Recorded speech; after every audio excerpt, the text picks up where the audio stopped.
Alors, bienvenue au webinaire sur la sensibilisation face au suicide. Je m'appelle Lucie Robichaud, puis je suis coordonnatrice de programmes communautaires avec l'Association canadienne pour la santé mentale de la région de la péninsule acadienne.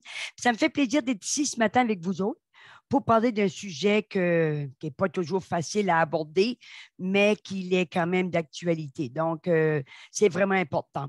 Puis souvent, on pense qu'aider quelqu'un qui a des idées suicidaires ou qui risque de se suicider, c'est un acte extraordinaire, tu sais, de pouvoir l'aider. Mais dans le fond, ça demande pas des qualifications ou des expertises professionnelles bien spécifiques. On dit que même souvent les gens qui vont aider, ce sont des membres d'une famille, des amis, même qu'il y a des gens qui sont parfaitement étrangers à la personne puis qui peuvent aider cette personne-là. L'important, c'est d'être sensible à la cause, de connaître un peu les signes, puis aussi quoi faire dans des situations comme celle-là. Alors, n'hésitez pas, si vous avez des questions, on est là pour justement partager sur le sujet puis en apprendre. OK? Alors, il n'y a personne qui est à l'abri de ça, malheureusement. Donc, c'est vraiment important. Soyez pas gênés de demander des questions. On est là pour les répondre. Alors, l'Association 1918, on est un organisme caritatif national qui aide puis améliore la santé mentale de tous les Canadiens. Puis vraiment, on est là pour aussi aider les gens à accéder aux ressources communautaires dont ils ont besoin pour renforcer leur résilience, mais aussi pour soutenir dans le rétablissement suite à un diagnostic de maladie mentale. Donc, on est vraiment présent dans chaque communauté du Nouveau-Brunswick. D'ailleurs, on est dans 18 régions au niveau provincial. Puis aussi, on a des bureaux, nous, on appelle ça des bureaux chefs, si vous voulez, ou des bureaux, les plus gros bureaux dans les milieux urbains, Fredericton, Moncton et Saint-Jean. Puis on est 14 coordonnateurs de programmes comme moi et Jean-Paul dans les milieux ruraux aussi également. Donc, vous avez un coordonnateur dans chacune des régions du Nouveau-Brunswick. Alors, si vous voulez aller voir sur le site de l'ACSM, vous allez trouver la personne qui est dans votre région. On a des programmes provinciaux de soutien par les pairs. Ça, ce sont des personnes qui ont passé à travers le système de santé mentale. Ils sont rattachés au centre de santé mentale, mais ils sont là pour aider les gens justement à cheminer vers le rétablissement. Donc, ils sont des preuves vivantes que le rétablissement est possible, même avec un diagnostic de maladie mentale. Donc, ce sont vraiment des clés, des personnes clés importantes dans le système de santé mentale. On a un programme d'emploi Working Stronger Together. Celui-là, il se retrouve dans la région de Charlotte, dans le comté de Charlotte. C'est pour aider les personnes qui ont des problèmes physiques et mentaux à réintégrer le marché du travail. On a le programme Retrouver son entrant. Ça, c'est vraiment important parce que c'est un nouveau programme qu'on a depuis 1 an à peu près. C'est l'auto-assistante gratuite guidée, puis c'est sur la thérapie cognitivo-comportementale. C'est pour aider les jeunes. On dit 15 ans, mais ce n'est pas encore tout à fait en place. Donc, on parle d'adultes plus précisément à ce moment-ci pour mieux gérer.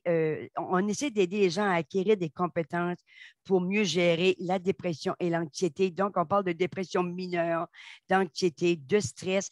Vous pouvez aussi quand même aller voir en ligne les vidéos. Donc, c'est bouncebackvideo.ca. Le code d'accès est là. BB2DNB.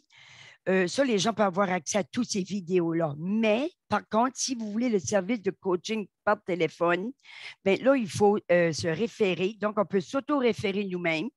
L'important, c'est de fournir le nom de notre médecin, mais les médecins peuvent aussi référer leurs patients. Alors, c'est 5 jours ouvrables, c'est anglais-français, donc ça ne nécessite aucun déplacement. C'est directement fait par téléphone. Donc, ce sont des coachs qui ont été formés, puis vraiment, ça va vraiment bien parce qu'on a quand même beaucoup de personnes qui bénéficient de ce service-là. Alors, mythe ou fait concernant le suicide, vous savez, on a beaucoup, beaucoup de fausses croyances ou de mythes par rapport au suicide. Donc, j'aimerais juste qu'on regarde à ça un petit peu ce matin, justement pour briser ces mythes-là, parce que souvent, ça nous arrête parfois d'agir. Parce que des fois, j'entends les gens dire, ben, c'est son choix. T'sais, on ne peut rien faire, c'est lui qui a décidé son choix. C'est peut-être par manque de choix que les gens vont se suicider. Donc, c'est pour ça que je trouve que c'est vraiment, vraiment important qu'on regarde à ça. Parler du suicide peut donner l'idée du suicide à quelqu'un ou le pousser à y penser. Alors, ça, c'est souvent quelque chose que les gens vont me le dire. Hey, j'ose pas y parler du suicide, j'ose même pas prononcer le mot suicide. J'ai peur qu'il passe à l'acte, j'ai peur que ça lui donne l'idée. Mais c'est pas vraiment ça. C'est plutôt le contraire. Si je parle du suicide à quelqu'un, je suis en train de lui dire que moi, là, je suis prête à entendre parler de suicide, que je suis confortable, que je suis à l'aise, qu'il peut me parler de ça. C'est pas tabou pour moi. J'ai certaines connaissances par rapport au sujet. Donc, ça va juste désamorcer un petit peu la crise suicidaire chez la personne, puis ça va lui laisser sous-entendre que c'est correct s'il m'en parle, je suis capable ou je suis prête à écouter ce que la personne a à me dire. Donc, ça ne lui donnera pas l'idée, ça va juste lui ouvrir le dialogue, ça va ouvrir le dialogue sur le sujet. Donc, n'ayez pas peur de prononcer le mot. Si vous avez un doute, si vous pensez que la personne peut être à risque, posez la question, parlez du suicide, c'est vraiment, vraiment important. Les personnes qui parlent de ce suicide ne doivent pas être prises au sérieux. Et ça, c'est un autre mythe, malheureusement. Les gens vont dire, ben, il en parle tellement que, franchement, il ne le fera jamais. Ben, c'est pas vraiment ça. Hein. Les gens qui parlent de se suicider, ça dépend où est-ce qu'ils sont dans la crise suicidaire. Plus ils sont près du plan, si on peut dire, plus la personne va en parler, c'est sûr. Donc, il faut toujours, toujours prendre une personne qui parle de se suicider au sérieux. Moi, j'ai déjà eu des jeunes dans une école qui m'ont dit un lundi matin sur une conférence que je donnais sur la sensibilisation au suicide. Ils m'ont dit, Madame, en fait, semaine, mon chum, il voulait se suicider. Ah, je dis, ah oui. Puis je dis, qu'est-ce que vous avez fait? Je dis, c'est quoi qu'est-ce qu'il voulait faire? Il voulait se garrocher devant un char. Puis je dis, c'est quoi que vous avez fait? Ben, j'ai dit, attends un transport, tu auras plus de chance. Alors, voyez-vous comment est-ce qu'on minimise parfois les idées suicidaires?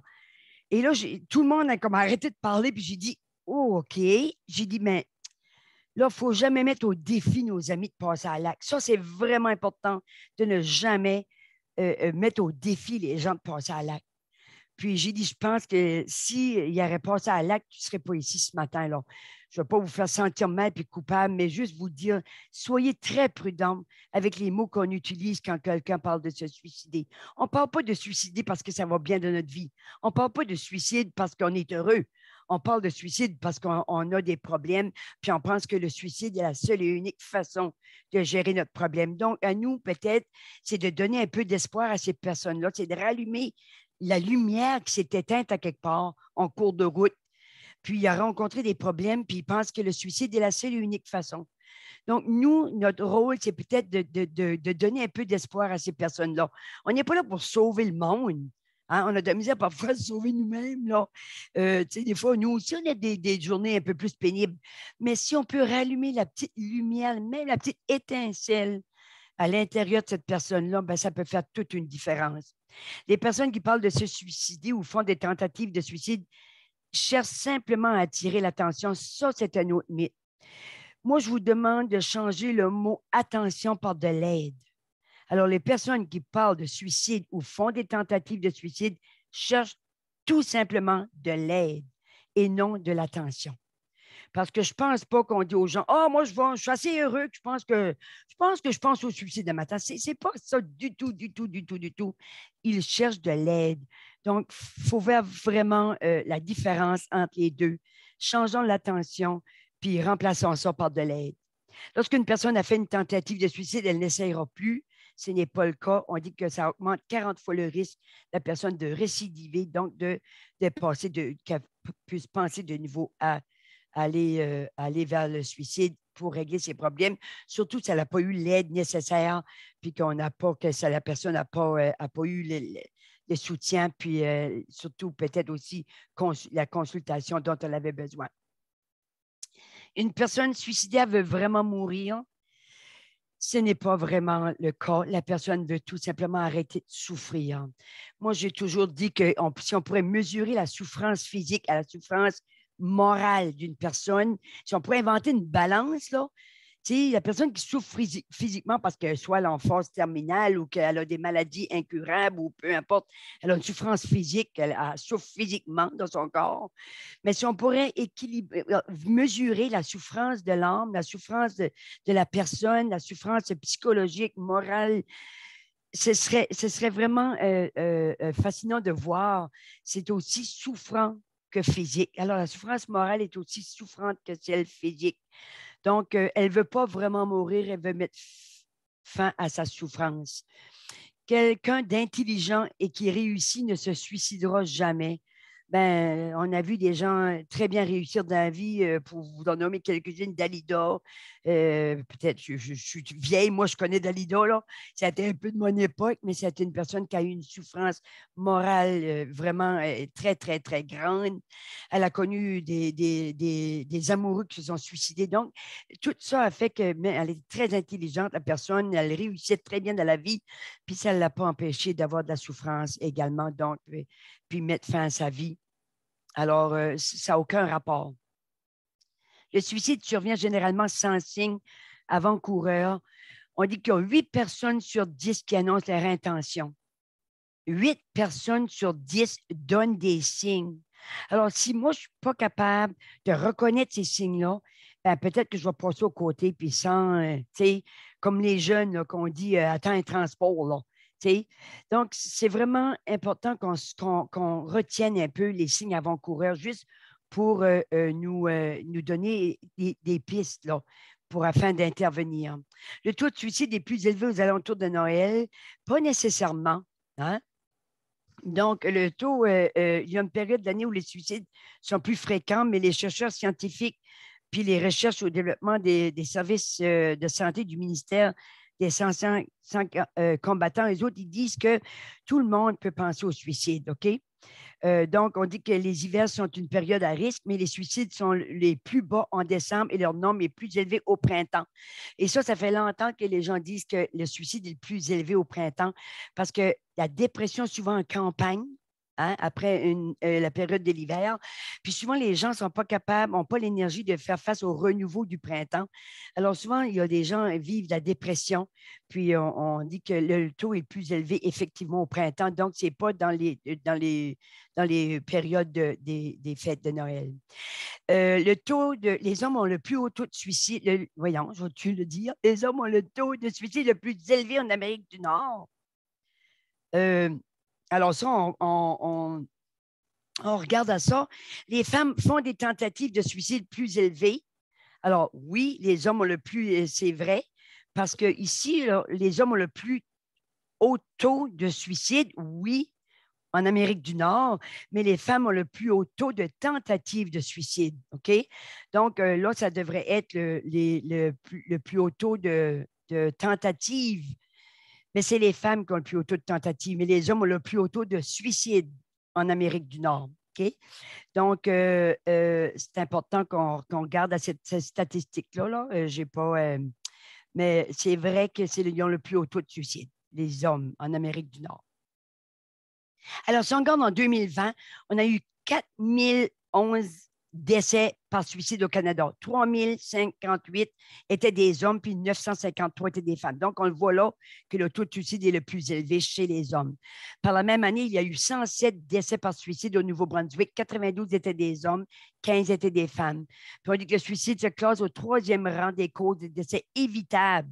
Donc, on pourrait éviter au Nouveau-Brunswick. Le suicide représente 24 de tous les décès entre les jeunes de 15 à 24 ans. Puis on dit 70 des personnes décédées par suicide n'avaient pas eu accès à des services de santé mentale ou des traitements de toxicomanie ou de dépendance. Donc, c'est des statistiques qui parlent d'eux-mêmes. Hein? Alors, c'est vraiment un sujet d'actualité, le suicide, parce qu'on voit que ça continue quand même de se produire. Qu'est-ce que le suicide? Bien, le suicide signifie que quelqu'un met intentionnellement fin à sa vie. Cependant, les personnes qui se suicident ou tentent de se suicider peuvent ne pas vouloir réellement mettre fin à leur vie. Puis le suicide peut sembler être le seul moyen de faire face à des sentiments et des situations difficiles. C'est sûr que ces gens-là souffrent. Puis comme je le dis, ce n'est pas par choix, c'est par manque de choix, hein, que ces gens-là finissent par se suicider. Qui est à risque? Ben, les personnes qui subissent des abus, de la négligence ou soit qui sont isolées. Les personnes qui ont encore des démêlés avec la justice. En ça, des fois, on va voir ça, les gens qui vont, par exemple, se suicider lorsqu'ils sont en prison. Mais on dit environ 4000 Canadiens meurent par année. Alors, c'est beaucoup. Le suicide est la deuxième cause, hein, on l'a dit tantôt, même chez les jeunes, mais les hommes âgés entre 40 et 50 ans présentent le taux de suicide le plus élevé, alors que les femmes sont 3 à 4 fois plus susceptibles de faire une tentative. On sait que c'est les hommes quand même qui se suicident le plus. C'est un problème très complexe. Les personnes qui se suicident tentent de se suicider, se sentent généralement dépassées, sans espoir, impuissants, désespérés et seuls. Alors, on voit que quand même, hein, lorsqu'elles sont isolées socialement, c'est un facteur. Les personnes atteintes d'une maladie mentale ou physique grave, malgré qu'on dit quand même que les personnes qui vivent les maladies mentales comme la dépression, la bipolarité, la schizophrénie, même les gens qui sont atteints de cancer parfois peuvent penser à mettre fin à leur jour. Mais toutes ces personnes-là qui sont à risque, finalement, il n'y a personne qui est à l'abri du suicide. Hein? Tout le monde peut vivre une période difficile au cours de leur vie. Donc, on peut être un petit oups, oups, oups. Je vais aller à l'autre. Alors, les personnes qui ont vécu des pertes récentes, c'est souvent qu'on voit surtout des gens qui vont vivre des pertes, la séparation, le divorce, un deuil, ça peut aussi, ou un changement de vie important. Alors, ces personnes-là peuvent être à risque. Mais tout le monde peut être à risque, dépendamment de notre résilience qu'on a, puis la façon dont on perçoit les événements de notre vie. Donc, ça, c'est vraiment important. Mais on dit quand même qu'il y a certains qui sont plus à risque que d'autres. Là.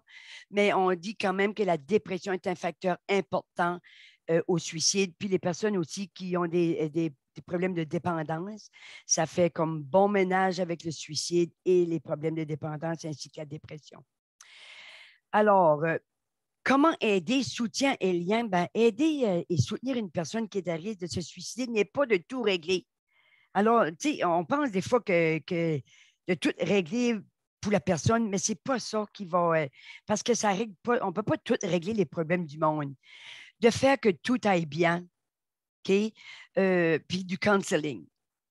C'est sûr que aider la personne, ben c'est vraiment de se rappeler qu'en tant qu'aidant, on ne peut pas promettre que tout va bien aller.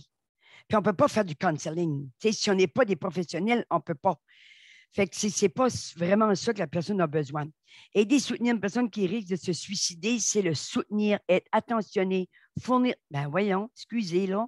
Je touche ma souris, puis elle est vraiment très, très, très fragile, là, matin. Être attentionné, fournir des liens vers une aide professionnelle, puis faire appel aux ressources d'urgence si nécessaire. Donc, c'est vraiment important. Alors, c'est faire la différence entre tout ça. Moi, j'ai déjà eu un professeur qui a dit à un jeune qui pensait au suicide, ben, elle a dit, mais tu as toute la vie devant toi, tu es jeune, ben, ça, là, elle venait d'y casser les deux jambes. Parce que lui, il était, dans sa tête, il s'est mis à imaginer qu'il avait encore peut-être 50, 60 ans à souffrir. Donc, ce n'était pas vraiment une parole réconfortante à ce moment-là précis de sa vie. Donc, il faut faire attention aussi. Faire ça, c'est comme une forme de counseling, dire que tout va bien aller, inquiète-toi pas, tu es jeune, on va tout régler pour toi. Ben, des fois, ce n'est pas aidant. Alors, c'est le soutenir, être plutôt attentionné, fournir des liens vers une aide professionnelle, ça, c'est beaucoup plus efficace. Comment aider? Ben, les signes et les symptômes, explorer, l'écouter, puis créer un lien avec la personne. Observer, vérifier les informations qu'on recueille. Parlez-lui de vos préoccupations. Posez-lui directement la question et clairement, penses-tu au suicide? Quand je reçois des appels des gens qui me semblent déprimés puis qui appellent, ben, tu sais, moi, des fois, je leur dis, écoute, tu as pris le temps de m'appeler, là. Moi, je vais prendre le temps de t'écouter. Puis si tu as pris le temps de m'appeler, c'est parce que tu es vraiment confiant qu'il y a des choses qui peuvent changer dans ta vie.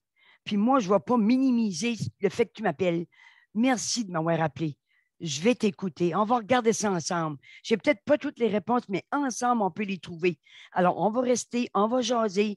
Puis, moi, mon travail, c'est d'explorer qu'est-ce que je peux faire, où est-ce que je peux le référer. Hein, le soutenir, l'écouter sans juger, mais juste d'accueillir ce qu'elle est en train de me dire.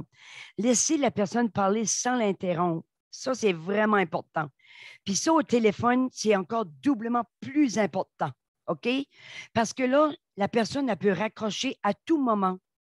Puis si je n'ai pas un afficheur, si je n'ai pas le numéro de téléphone, je ne peux pas la rappeler. Donc, établir un lien, là, est essentiel, surtout lorsque je suis au téléphone. Quand je suis devant la personne face à face, l'écouter, j'écoute tout avec mon corps. Écouter, ça veut dire que ce n'est pas juste mes oreilles, c'est tout mon corps qui écoute. Mon non-verbal, vous savez que le non-verbal parle plus que la bouche. Hein? Vous savez que notre langage corporel est plus évident que ce qu'on va dire, est plus apparent. Si je commence à garder ma montre devant quelqu'un qui ne va pas bien, ben, je suis en train de lui dire que je n'ai pas le temps de t'écouter. Alors, mon comportement va parler pour moi. Donc, c'est important que je me penche par la personne, que je sois vraiment à l'écoute, que je sois vraiment comme ça, là, concentré, puis je regarde la personne. Je ne me laisse pas distraire par le téléphone, ni par ma montre, ni par peu importe. Je suis vraiment à l'écoute, puis mon corps démontre que je suis à l'écoute. Au téléphone, c'est encore plus important d'écouter, de dire je t'écoute, je suis là. Puis si je commence à l'interrompre ou si je commence à parler d'autres choses, ben, elle peut raccrocher à tout moment. Donc, établir le lien au téléphone, c'est vraiment, vraiment important. Il faut que je la garde au téléphone avec moi. Mais quand je suis en face, si je brise le lien, je vais m'apercevoir que je brise le lien avec la personne. Qu'est-ce qu'elle va faire? Elle va commencer à se détourner. Puis elle va garder sa main, elle va te dire, ben, je vais m'apercevoir tout de suite. Puis quand je brise le lien, c'est de dire à la personne, oh, excuse-moi là. Excuse ma dernière question, on va revenir, veux-tu? Je vais voir, son non-verbal va me parler. Donc, quand on dit explorer, là, c'est vraiment important. Alors, le SELL, là, c'est important. Les signes et symptômes, on va tout voir ça tantôt. Si j'ai quelqu'un qui a des signes ou des symptômes, oh, là, ça vient me sonner une cloche. Je vais explorer. Ouf, ça semble ne pas aller aujourd'hui. As-tu des idées suicidaires? Est-ce que tu penses à te faire du mal? Est-ce que tu penses à mettre fin à ta vie? Hein? Je t'écoute. S'il me répond oui, s'il me répond non, mais j'écoute quand même. Parce que ça se peut que le lien n'est pas encore établi, il ne sent pas encore qu'il est en confiance. Ça se peut qu'il me dise non, je ne pense pas au suicide. Mais je continue d'écouter parce que les signes et les symptômes que j'ai découverts me laissent à croire qu'il pourrait y penser. Alors, je continue d'écouter, puis je crée un lien de confiance avec la personne. Puis aussitôt que le lien est établi, c'est sûr que la personne, elle va être en confiance, puis elle va s'ouvrir à vous autres, puis c'est ça qui est important, c'est le lien, puis l'écoute. Alors, c'est des choses vraiment essentielles. C'est la clé de l'intervention. Puis si vous remarquez, tout le monde peut faire ça. Ça ne prend pas nécessairement un professionnel pour écouter puis créer un lien avec une personne. Tout le monde peut faire ça. Alors, les signes précurseurs au suicide, les comportements. Comment est-ce que la personne se comporte? Hein? Ça se peut qu'elle ait négligé les situations de sa vie. Oh, elle vient de se séparer. Son mari vient de demander le divorce ou lui-même, le conjoint, vient de partir de la maison. Les changements physiques, les sentiments, les pensées qu'il peut aussi formuler. Donc, c'est des choses que la personne peut vous dire. Hein? Ouais, ben moi, là, je vais dire, je serais mieux mort que vivant, là. Hein? Ou je me sens vraiment mal de ce temps-ci. Il peut même aussi dire des choses verbalement. Donc, ce sont des signes qui vont être verbales, ils vont peut-être le dire aussi. Hein? Alors, tout ça peut être des signes vraiment qui peut nous laisser croire que la personne peut penser au suicide. Donc, c'est important d'en connaître. Repérer les signes, bien, les actions, les tentatives de suicide antérieures. Si vous connaissez la personne, puis vous savez qu'il a déjà tenté, les retraits. Alors, c'est une personne qui il ne vient plus au hockey, il vient plus aux réunions je sais pas moi, des chevaliers de colon ou la madame, elle ne vient plus au bingo. Elle s'isole vraiment socialement. Elle a des comportements à risque où il abuse de drogue, d'alcool, il conduit à toute vitesse. Alors, comportement à risque, ça peut être aussi avoir des relations sexuelles non protégées. Là. Ça peut être que s'il y a beaucoup de partenaires, puis ça peut être aussi la conduite à toute vitesse. C'est ça, des comportements à risque. Là. Discussion au sujet du suicide. Donner des biens de valeur au significatif. Souvent, il y a des personnes qui vont donner les choses qui leur tiennent plus à cœur. Et ça, moi, je trouve que c'est tellement un signe précurseur vraiment, vraiment, vraiment évident, là. Quand quelqu'un fait don de choses très personnelles. Moi, il y a des jeunes qui me disent, madame, il a donné son système de son, il a donné son équipement de hockey, il a donné son manteau de cuir, il l'avait tout le temps sur lui, il était tout le temps habillé avec ce manteau-là. C'était des choses qui lui tenaient vraiment à cœur. Donc, ça, c'est des signes précurseurs vraiment, vraiment, vraiment évidents. Des soins personnels négligés. Puis verbalement, comment est-ce qu'ils peuvent s'exprimer? Bien, ils peuvent parler de la mort, s'exprimer de façon, des signes d'impuissance, de désespoir, de culpabilité ou d'inquiétude, puis exprimer le fait d'abandonner. Il n'y a rien qui marche, tout votre travers, je ne peux rien faire de bon, je ne sers à rien, tout le monde serait mieux sans moi. Ce sont tous des signes qui peuvent nous alerter. Donc, il faut vraiment être à l'écoute de ça. Le suicide, comment aider? Ben, une fois que ces signes-là et ces symptômes-là sont repérés, ben, poser des questions, explorer les pensées, les sentiments. Tu sais, tu te sens mal jusqu'à quel point? Tu sais, soyez clair dans vos questions. Ben là, ça va-tu mal jusqu'à quel point? Tu sais, puis là, on tourne autour du pot. Si je tourne autour du pot, la personne va tourner autour du pot parce qu'elle va sentir que je ne suis pas prête à parler de ça. Je ne suis pas prête à en entendre parler. J'ai peur du mot. Puis, on a 2 jours de formation là, sur le suicide. Puis, je peux vous dire qu'après, même après 2 jours, les gens ont toujours une difficulté à prononcer le mot suicide. OK? Donc, des fois, il faut se pratiquer. Hein? Faut le mettre dans notre vocabulaire, ce mot-là, malheureusement. Alors, soyez clairs. Est-ce que tu penses au suicide? As-tu déjà fait des tentatives? Poser des questions. Puis les gens, c'est vraiment d'ouvrir la porte sur leur dialogue, puis créer un espace sécuritaire où est-ce que les gens peuvent se confier. Et si moi, je pose la question, as-tu pensé au suicide? C'est vraiment très, très direct comme question, puis c'est vraiment intime, là, comme question, là. As-tu pensé à mettre fin à ta vie? Ben, si moi, je pose la question, ça veut dire, vas-y, je suis prête à t'écouter sans jugement, sans te faire la morale. Puis la personne va se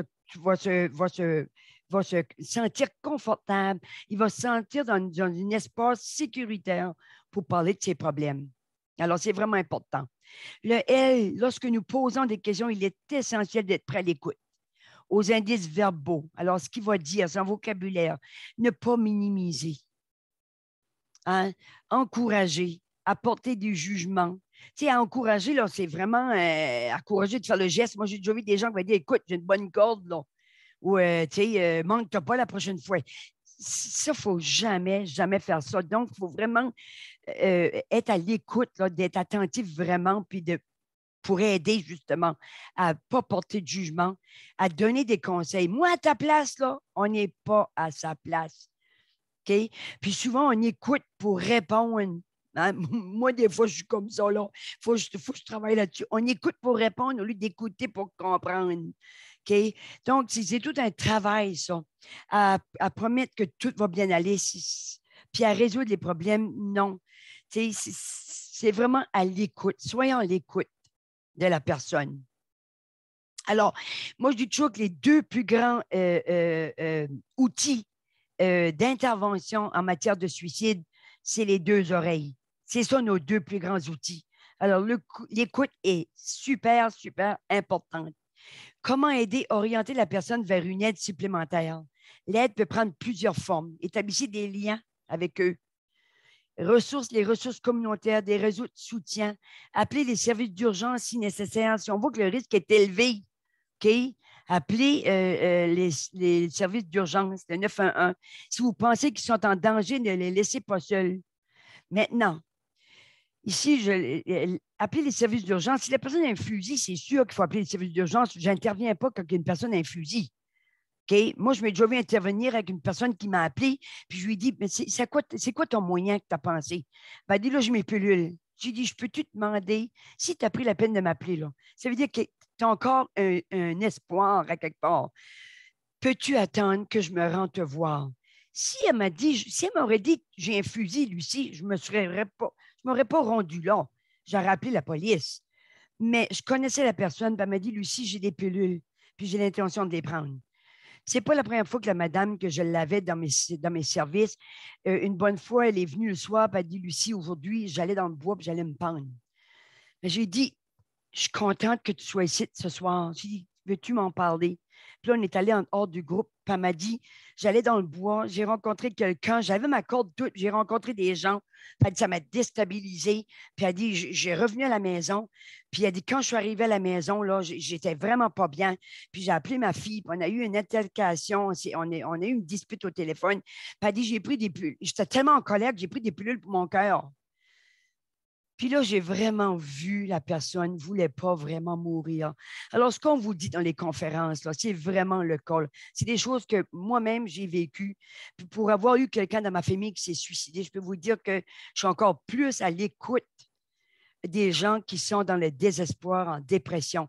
Cette personne-là m'a dit, Lucie, j'ai pris des pilules pour mon cœur. Mais j'ai dit, je trouve ça tellement intéressant ce que tu me dis. J'ai dit, tu es en train de me dire que le matin, tu voulais mourir, puis l'après-midi, tu te sauves la vie en prenant tes médicaments pour ton cœur. Ben, j'ai dit, sais-tu quoi? Moi, je vais viser sur la partie qui veut vivre, sur la partie de la madame qui a pris ses pilules pour son cœur, puis qui m'a démontré qu'il y avait encore de l'espoir, puis qu'il voulait vivre. OK? C'est sur cette personne-là que je vais viser. Puis quand elle m'a appelé, là, elle s'est rappelée, faut croire, de cette parole-là. Parce que quand elle m'a appelé, elle m'a dit qu'elle avait ses médicaments. J'ai dit, donne-moi une chance encore une fois. Laisse-moi t'aller te voir, OK? Veux-tu attendre une demi-heure? Je savais que dans 10 minutes, je pouvais être là. Alors, dans une demi-heure, je savais que j'avais amplement le temps. Donne-moi une demi-heure, trois quarts d'heure, je vais être chez toi. Mais le fait que tu m'appelles me dit encore qu'il y a encore de l'espoir. Fait, je me suis rendu là. Puis rendu là, j'ai appelé. Donc, je ne l'ai pas laissé seul. J'ai dit, y a-tu quelqu'un de ta famille en qui tu as confiance que je pourrais appeler? Puis elle m'a donné le nom de quelqu'un. On a appelé cette personne-là, puis elle s'est rendue à l'urgence. Alors, voyez-vous comment est-ce qu'on peut. Puis moi, je suis coordonnatrice en programme communautaire, c'est de faire de la prévention, mais j'étais quand même formatrice avec Living Word pendant des années. Pendant 25 ans, j'intervenais, j'ai appris à comment intervenir. Donc, tous ces outils-là m'ont aidé. Alors, laissez pas seul. Si elle a eu le fusil, c'est sûr que je ne reste pas là. Hein? On s'entend là-dessus. Mais des médicaments, on peut toujours négocier. Alors, si vous ne savez pas quoi faire, ben, allez demander de l'aide à quelqu'un. Dites, attends une minute, je ne sais pas vraiment quoi faire. Je ne sais pas comment t'aider. Soyez très à l'aise avec la personne. Dites, écoute, au lieu de dire toutes sortes de choses, dites, écoute, là, ouf, là, ouf. Là, je suis comme un petit peu. C'est sûr qu'on ne dit pas, hey, je suis contente, c'est ma crise suicidaire, je vais pouvoir intervenir. Non, c'est pas vrai. On est petit dans nos culottes, on est petit dans nos souliers, puis on n'a pas toujours les mots facilement qui viennent à la tête. Là.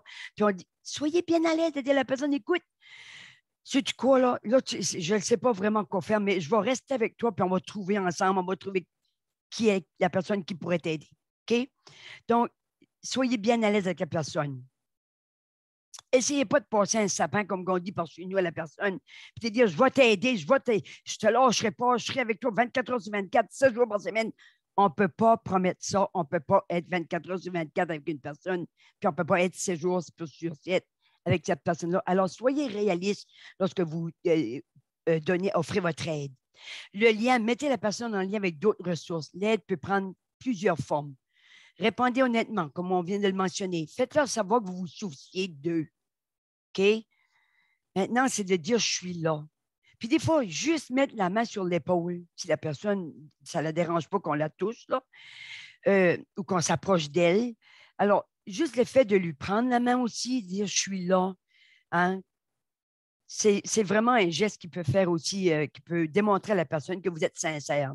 Si vous ne savez pas quoi faire, demandez de l'aide. Alors, soyez bien à l'aide. Dire à la personne, écoute, ça ne te dérange-tu? Je vais appeler une collègue, je vais appeler quelqu'un que je sais qui pourrait t'aider. Es-tu correct avec ça?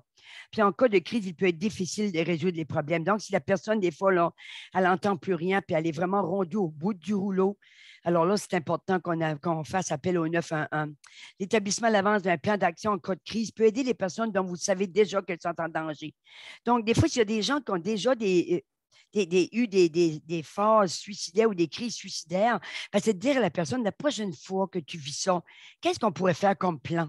OK? Puis juste pour vous faire un petit suivi, la madame, elle est encore en vie. Puis je l'ai rencontrée, puis elle va super bien. Alors, juste pour vous dire que je n'ai pas terminé mon histoire, mais juste pour vous dire que ça s'est très bien terminé. Elle est parfaitement heureuse, puis ça va bien. En tout cas, je croise mes doigts. Puis il y a quand même 25 ans de ça, là. Alors, il y a plusieurs années de ça, puis je suis vraiment, vraiment contente. Alors, si j'ai pu faire la différence dans la vie de cette femme-là, ben, je suis vraiment heureuse. Puis ça veut dire où est-ce que je l'ai référé, ils ont su l'aider. Donc, c'est ça qui est important. Il y a de l'aide, hein? Puis on peut aider. Si vous avez des pensées suicidaires, alors appelez un service d'assistance téléphonique de crise ou de soutien. On a au Nouveau-Brunswick, on va vous les donner. S'appuyer sur le soutien de la famille et des amis. Parlez-en à votre médecin de famille. Alors, ils peuvent vous orienter vers les services communautaires, y compris des services de counseling ou des services hospitaliers. Donc, des fois, les gens ont besoin d'être hospitalisés en psychiatrie parce qu'ils ont une dépression majeure. Peut-être aussi qu'ils ont besoin juste qu'ils sont épuisés. Alors, des fois, ça peut être aussi un problème de santé physique, puis la personne a besoin d'être hospitalisée. Le counseling aussi le médecin peut vous référer là. Puis les services de counseling, vous pouvez avoir accès au centre de santé mentale sans être référé. Hein? Vous pouvez appeler directement au centre de santé mentale. Puis on va vous donner aussi les numéros. Fixez des rendez-vous fréquents avec un professionnel de la santé mentale et demandez un soutien téléphonique entre les rendez-vous. Ça aussi, c'est accessible, OK? Moi, j'ai des gens qui m'appellent et je leur dis, es-tu suivi en santé mentale? Ouais, mais là, ça fait 1 an que je n'ai pas été, puis là, ben moi, je ne le sais plus. Mais rappelez les services, rappelle ton thérapeute, demande un rendez-vous.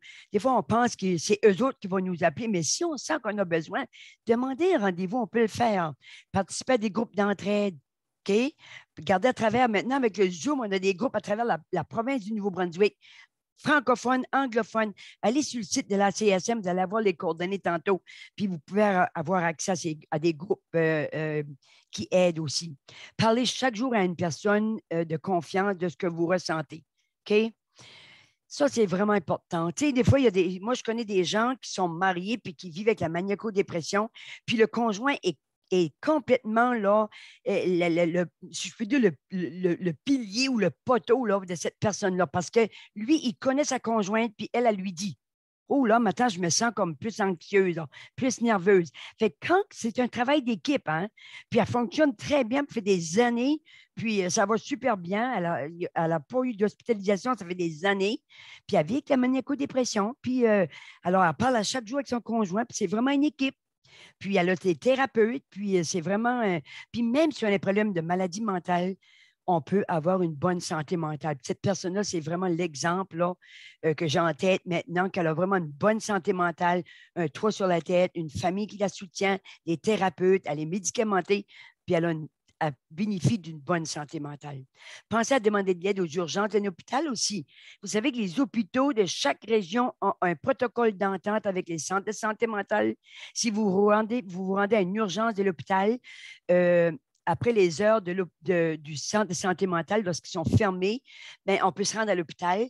Puis eux autres, ils ont les lignes de crise qu'on appelle, les équipes de crise qui peuvent se rendre à l'hôpital jusqu'à 8 heures. Puis après 8 heures, bon, on sait que c'est le 811 qui répond aux appels.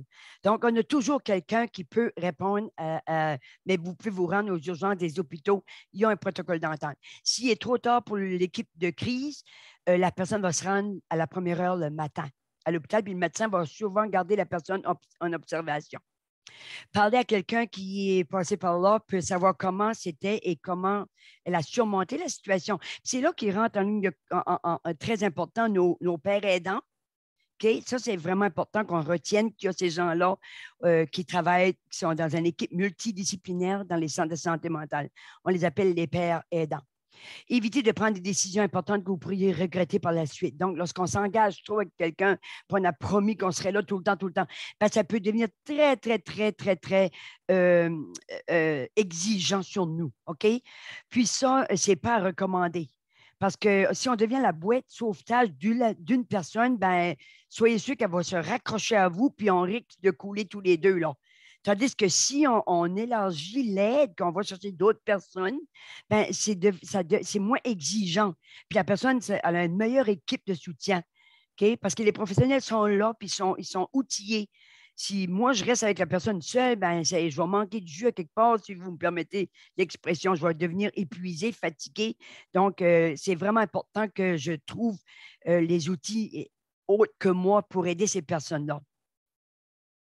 Est-ce que ça va toujours? N'hésitez pas, hein, si vous avez des questions, puis on peut avoir aussi des questions à la fin. Vous pouvez l'écrire dans le chat aussi si vous ne voulez pas les mentionné à voix haute. Là. En situation de risque élevé, ne laissez pas la personne seule. OK? Obtenez un soutien immédiat de la part des parents, de la police ou des urgences de l'hôpital. En bas de 16 ans, lorsqu'un jeune en bas de 16 ans a des idées suicidaires, je ne peux pas garder le secret. Donc, je me dois d'aviser les parents.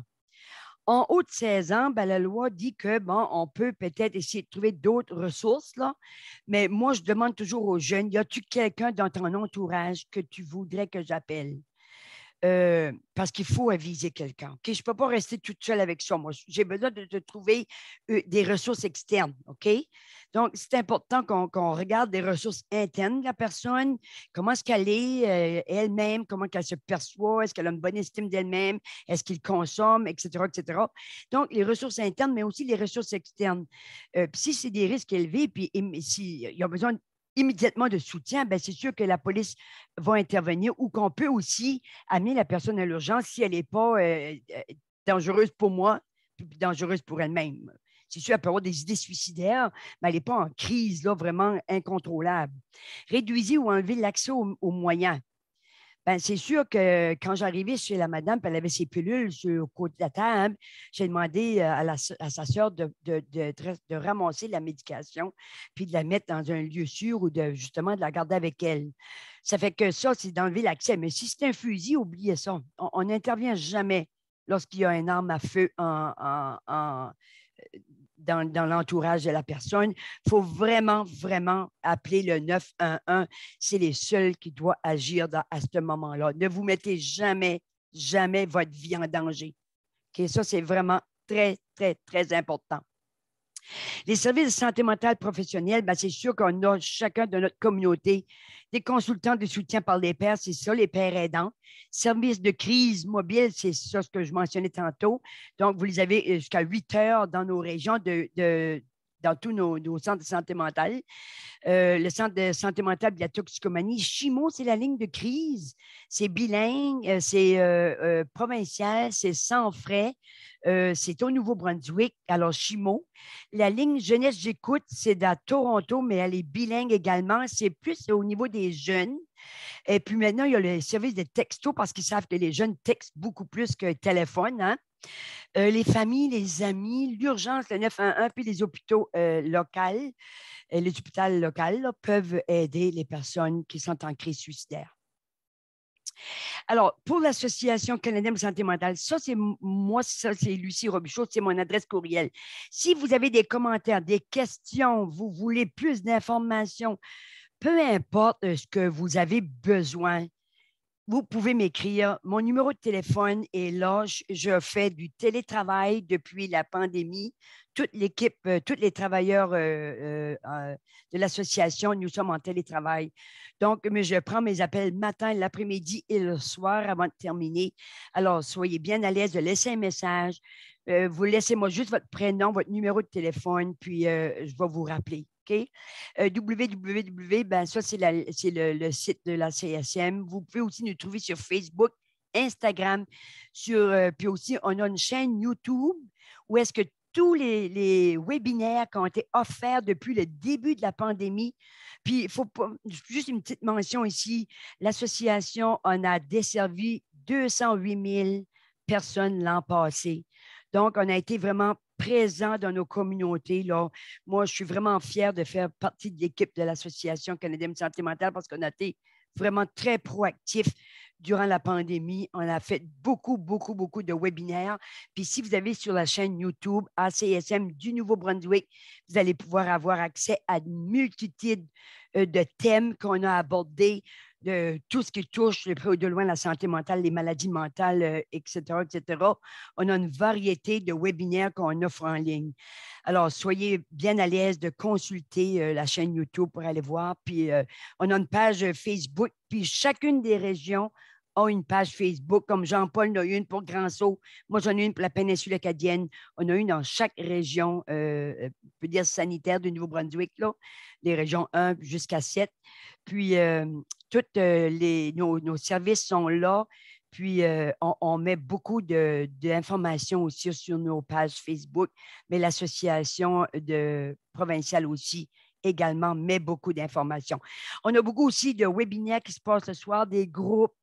Mon Dieu, je ne peux pas tout vous les numérer, on a tellement, tellement, tellement. Mais allez consulter les pages de l'association, vous allez voir, tous les services sont là. Puis s'il y a des demandes, ben, faites-le, puis on va essayer de trouver quelqu'un qui pourra répondre à votre demande.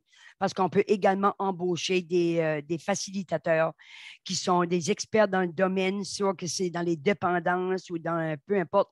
On va trouver un facilitateur qui pourra vous offrir le programme en ligne. Alors, s'il n'y a pas de questions, je vais essayer de voir s'il y a des questions. Alors, je vais essayer de stopper le sharing. Bon, on va quitter le grand écran. Est-ce que ça va? Est-ce qu'il y a des questions, des commentaires, des choses qu'on voudrait jaser? Moi, je suis là pour ça. N'hésitez pas.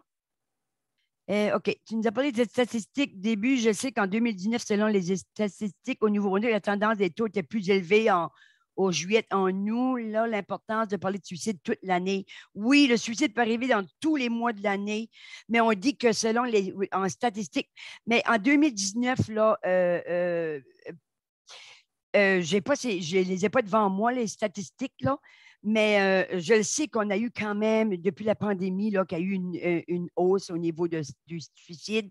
Mais les statistiques que j'ai, c'est 2020. Puis vous savez que les statistiques nous proviennent du coroner.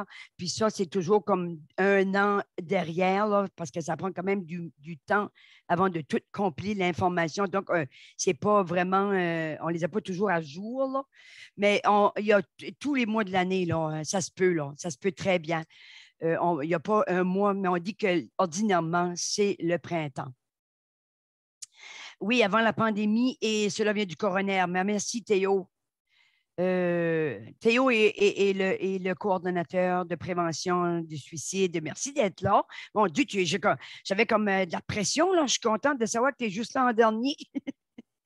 Il est le coordonnateur pour la prévention du suicide et l'indépendance.